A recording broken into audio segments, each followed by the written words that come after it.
मतलब पुलिस वाला उसको अच्छा ट्रीटमेंट देके कुर्सी पे बिठा रहा है, उसके साथ जितने बंदे आ रहे हैं उसको अंदर कुर्सी पे बिठा के मसाज करवाता है।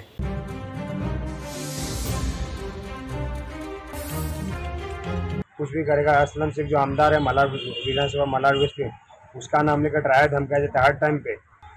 बाकायदा मेरे साथ नहीं, किसके साथ भी कुछ भी तो पहले उसको डराया धमकाया जाता है, बोला जाता है। जब हम लोग चौकी गए पुलिस में हम लोग को एफआईआर नहीं ले रहा था, प्लस उसको राजे जिसे लग रहा कोई मेहमान आता घर में, वैसे उनको कुर्सी पे बिठा के रखा गया पुलिस वाले ने। हम लोग सबको मारेंगे अभी एक एक करके, कहीं बाहर भी जाना तो उससे पूछ के जाना, ऐसा वो करना चाहता है, उसके अंदर में दबा के रखना चाहता है पब्लिक को। जागृत महाराष्ट्रामध्ये आपल्या सर्वांचं स्वागत आहे। आज आपण मालाड पश्चिम या ठिकाणी आहोत आणि आपल्यासोबत आहेत काँग्रेसचे वार्डाध्यक्ष नितेश सिंग। जे नितेश सिंग जागृत महाराष्ट्राच्या माध्यमातून आम्ही कोरोना काळामध्ये यांच्या संस्थेच्या अनेक बातम्या प्रकाशित केल्या होत्या। त्यामध्ये कोरोना काळामध्ये लोकांना अन्नधान्य वाटप असेल अशा पद्धतीचे अनेक गोष्टीची यांच्या माध्यमातून सतत सेवा दिली जाते। आणि हे करत असताना अचानक यांचा 2 दिवसापूर्वी एक आमच्याकडे व्हिडिओ आला आणि त्याच्यामध्ये यांच्या विरोधामध्ये अनेक आरोप केले होते की यांनी धमकवण्याचा प्रयत्न केला, मारण्याचा प्रयत्न केला, तसेच हे एक गुंड प्रवृत्तीचे व्यक्ती आहेत। यांच्या एरियामध्ये कोणीही गेल्यानंतर हे अशा पद्धतीचा दबदबा निर्माण करतात की कोणीही इथे आल्यानंतर यांच्याकडे आलं पाहिजे आणि यांच्या विना परवानगीशिवाय या एरियामधनं पाटीलवाडीमधनं बाहेर कोण गेलं नाही पाहिजे, असे अनेक आरोप त्याच्यामध्ये केले होते। आणि परत त्या व्हिडिओमध्ये महत्त्वाचा जो एक गंभीर आरोप आहे तो म्हणजे पोलीस प्रशासनावरती केलेला आहे की पोलीस प्रशासन जे मालवणी पोलीस प्रशासन आहे यांना मसाज सेवा देतं, असे सुद्धा आरोप त्या व्हिडिओमध्ये केलेले आहेत। आणि यामध्ये कुठेतरी आम्हाला गंभीरता वाटली, म्हणून जागृत महाराष्ट्राची जी टीम आहे आज यांच्याकडे आलेली आहे। यांच्यावरती हे जे आरोप झालेले आहेत ते खरोखर किती या आरोपामध्ये तथ्य आहे। 3 असे गंभीर आरोप आहेत तुमच्यावरती। एक की तुम्ही पटेलवाडी आणि शंकरवाडीमध्ये तुम्ही दादागिरी करता, याविषयी तुमचं काय मत आहे। त्यानंतर त्या व्हिडिओमध्ये तुमच्यावरती गंभीर आरोप जो केलेला आहे तो म्हणजे की मालवणी पोलीस चौकी ते तुम्हाला मसाज सेवा देतं आणि त्यानंतर त्यांना तुम्ही मारण्याची धमकी दिलेली आहे, मारण्याचा प्रयत्न केलेला आहे। असे 3 महत्त्वाचे तुमच्यावरती मोठे गंभीर आरोप आहेत, याविषयी तुम्ही काय सांगाल। सबसे पहले आपका विषय है कि मेरा यहाँ पे दादागिरी है, ऐसा आप बोलना चाहते हैं। जैसे मनोहर राय ने मेरे पे एलिगेशन डाला है कि मैं दादागिरी करता हूँ। सर, आज पुलिस प्रशासन इतना फास्ट हो चुका है कि आप किसी को अपशब्द बोलेंगे तो वो एक्शन आज के तारीख में लिया जाता है।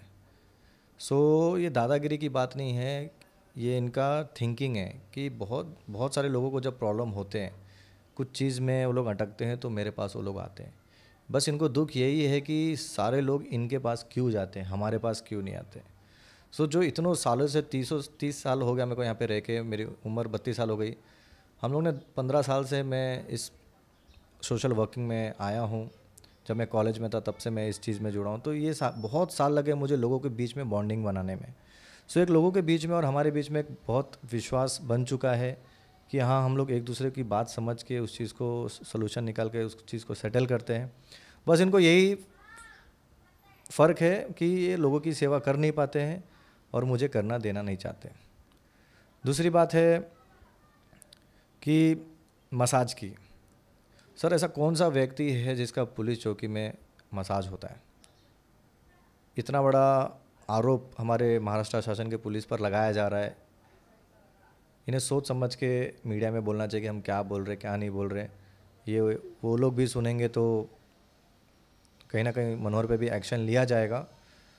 और तीसरी बात है कि मैंने उसको मारहान का, आपने जैसे बताया कि मारने का मैंने धमकी दिया है।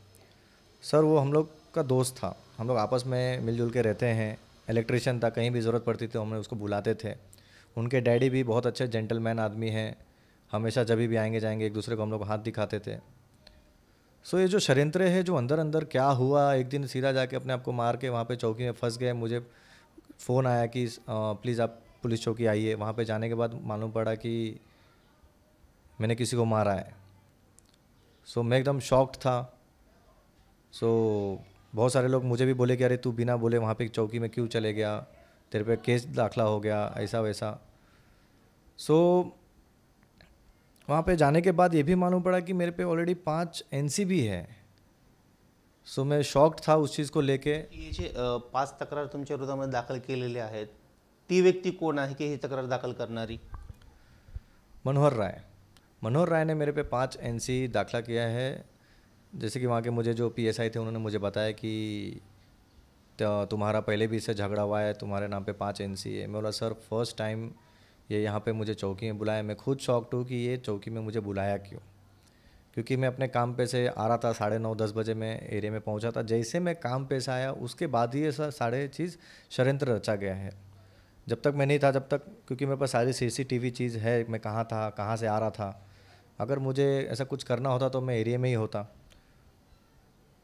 सो ये सब फंसाने का प्लानिंग है। मेरे पास कुछ ऐसे भी ऑडियोज़ है जो कि कुछ लोग के लेडीज़ के सहारे बोला गया है कि तू अपना कपड़ा फाड़ तो अच्छा केस बनेगा, नहीं तो ऐसा केस नहीं बनता है, उसका पहचान है, उसका कोई कुछ नहीं करेगा, मैं नितेश का घर तुड़वा दूंगा, बार बार फ़ोटो डाल के। सारी चीज़ मैं इसलिए बोल रहा हूँ क्योंकि इस चीज़ का मेरे पास सबूत है।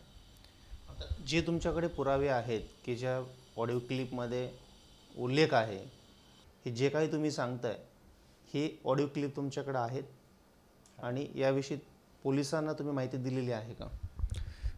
3 दिन पहले ही मैं सीनियर साहब को, हमारे माननीय भालेराव साहब को मैं मिल के आया। मैं उनको सारी चीज़ बताया कि सर ऐसा ऐसा षड्यंत्र मेरे पीछे रचा जा रहा है। मैं उनसे 2 मिनट मांगा सर कि प्लीज़ आप ये 2 मिनट क्लिप सुन लीजिए, उसके बाद आपको सारा जो मेरे पीछे गेम हो रहा है आपको समझ जाएगा। उन्होंने मुझे बहुत सपोर्ट किया। उन्होंने बोला बेटा आप टेंशन मत लो, आप अपना काम धंधा करो, बस आप झगड़ा वगड़ा मत करो। बोला सर हम लोग झगड़ा नहीं कर रहे। आपने ऑडियो क्लिप में सुन लिया कि किस तरह से ये षड्यंत्र रचा जा रहा है कि मैं कांग्रेस वाला हूँ, वो ये BJP वाला है, तो इस तरह से कैसे ये कांग्रेस वाले को गिराया जाए कि हम लोग इन फ्यूचर में हम लोग इसको गिराएंगे तभी हमें वोट मिलेगा। सो मैं सर यही चाहता था कि सर आप काम कीजिए, लोग आपसे ऐसे ही जुड़ेंगे। किसी को गिरा के, किसी को नीचा दिखा के आप किसी का दिल नहीं जीत सकते। म्हणजे याला एक राजकीय वळण दिलं जातं, राजकीय दबावामुळे हे सर्व षड्यंत्र तुमच्या विरोधामध्ये होते असं तुम्ही सांगताय। तर ह्या सर्व राजकीय दबावामुळे जे काही षड्यंत्र चालू आहे यामुळे आता घरामध्ये आईवडील असेल, तुमची पत्नी आहेत, त्यांच्यामध्ये कसं भीतीचं वातावरण निर्माण झालेलं आहे, या संदर्भात काय सांगाल? आपने सही कहा, घर का माहौल तो थोड़ा चेंज हुआ है। मम्मी तो थोड़ा टेंशन में है ही कि तू ये दुनिया का सेवा करते करते ये सब क्या होने लगा। तो और एक बात मुझे कल मालूम पड़ा कि जो ये सारे षड्यंत्र रचने के बाद भी अगर मेरा कुछ नहीं हो पाया तो ये लोग प्लानिंग की है कि मेरे ऊपर पॉस्को बहुत जल्द लगाने का प्लानिंग इनका चल रहा है। सो मैंने अपने एडवोकेट से भी बात किया कि ऐसा ऐसा षड्यंत्र रचा जा रहा है सर, इसके बारे में क्या किया जाए। तो उन्होंने मुझे आज शाम को 5 बजे बुलाया है कि हम पहले अपना एलिगेशन हम अपने नज़दीकी पुलिस स्टेशन में उसको दर्ज किया जाएगा कि ऐसा ऐसा षड्यंत्र मेरे पीछे रचा जा रहा है। और फैमिली तो हर कोई चाहता है कि किसी का बच्चा ना गलत काम करे, ना गलत चीज़ों में फंसे। तो टेंशन तो हर किसी का, प्रेशर घर से तो रहता ही है। मुझे भी प्रेशर घर से आ रहा है कि ये सब चीज़ छोड़ दे, लेकिन नहीं होता है। अपडेटसाठी जागृत महाराष्ट्राला सबस्क्राइब करा आणि बेल आयकॉनला प्रेस करा।